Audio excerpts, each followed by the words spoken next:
Alright, let's get a couple things out the way. I decided to watch Obsession because I saw a few clips of it. One of my buddies I used to do a podcast with was sending me clips, and these little clips looked really good.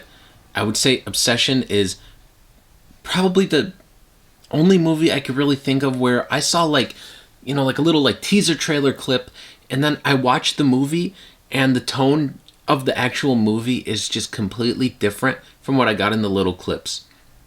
I also want to say, I'm contrary to popular belief, I'm not just a guy that only likes just really old movies. I know I'm a little pretentious. I'm not that pretentious, okay? I just saw Hokum in the theaters and I loved it. And last year I really loved the movie Together and Dangerous Animals. And I do like modern horror movies, but Obsession, I just did not feel it was worth the praise. My buddy was really hyping it up to me, and there was all the hype online. And I normally don't go by what people say on Letterboxd because there are so many movies I like on Letterboxd that if you open up Letterboxd, you would see like the majority of reviews are like from 3 to like half a star. And this one, it seemed like for Obsession, all the reviews are 4, 4.5, and 5 stars pretty much. I kind of had high hopes. And I really wanted to like this movie, but I didn't for a few reasons, and mostly I would have to say it just did not deliver any horror. There was no horror in this horror movie. I don't know if I want to call it a trend or if I want to say it's just something that people fall for a lot these days, but they think if somebody is screaming in a horror movie that's horror. But horror is not just screaming. There was no tension, no suspense, and the horror did not build. Last night I was just watching the movie Reanimator, one of my favorite movies. And I'm going to give you guys a random sequence from Reanimator, okay? Probably like the best part of the movie. There's the main character's name's Daniel, and he sneaks Herbert West into the morgue. And then while they're in there, they're trying to reanimate this real jacked zombie guy. Or, well, he's not a zombie yet, but he's a real jacked corpse, and then they reanimate him. He becomes, like, jacked zombie guy. While it's happening, the dean of the college is on his way to find these guys to expel them and whatnot. And then, while he's on his way there, the jacked zombie guy is... Well, really, he's beating the hell out of Daniel and Herbert West. Then, once the dean comes in, boom, boom, zombie guy starts beating the hell out of him. Well, now, while that's going on, we've got Barbara Crampton's character, who's dating the Daniel character, and who's the daughter of the dean. Then she's coming in to witness everything, and it's just one thing building on top of another. There's that progression. That's a really fun part of a horror movie, whether it's something that's like a bit goofier, like Reanimator, or if it's something more serious, like Jaws or The Exorcist. The fun part of a horror movie is watching it build and escalate. And with Obsession, it doesn't build towards anything. It's so empty. So, in Obsession, basically this guy really likes this girl. He gets this, I don't know, little toy or something from the store, and you snap it as you make a wish. He does.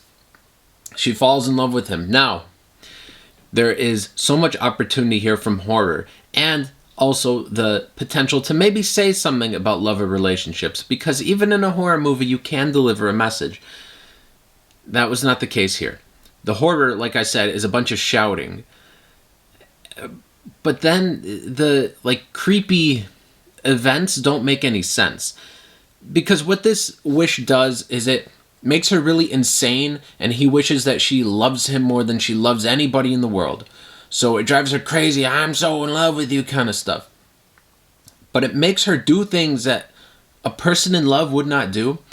So, the main guy, his cat dies.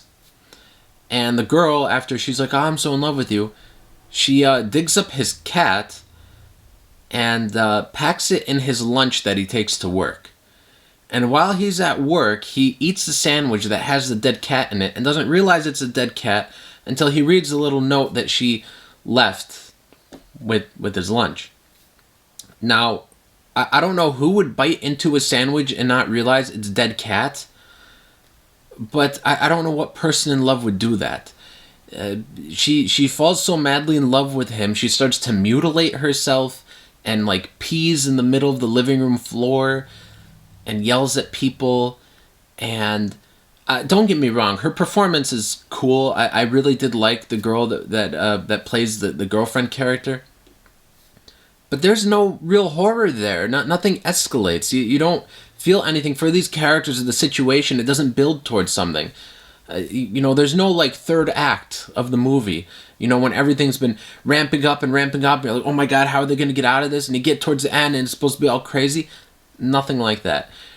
There's only 2 kills in the movie, and those kills don't come until the very end, and they don't come with any payoff. There's just nothing to them. You see, if these kills were going to matter, there has to be actual tension here and suspense. But when you just kill a couple, characters from part of the core cast, and then they're just, they're dead, and there was nothing built, it's just empty. The whole thing just falls flat.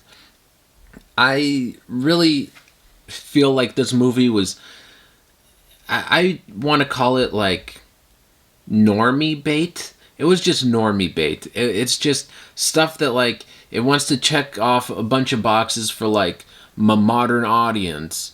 Like it's like dark cinematography. A pretty girl, she yells. There's nothing to think about. It's something you don't have to think too much about, but not even in like a fun way. There's just no message there. It's a story that either could have been very schlocky or could have actually gone down a serious route, but it's neither one. And I can't even say it's somewhere in the middle, because being in the middle would have been fun, but it just lands nowhere near each of those paths. It's just very boring.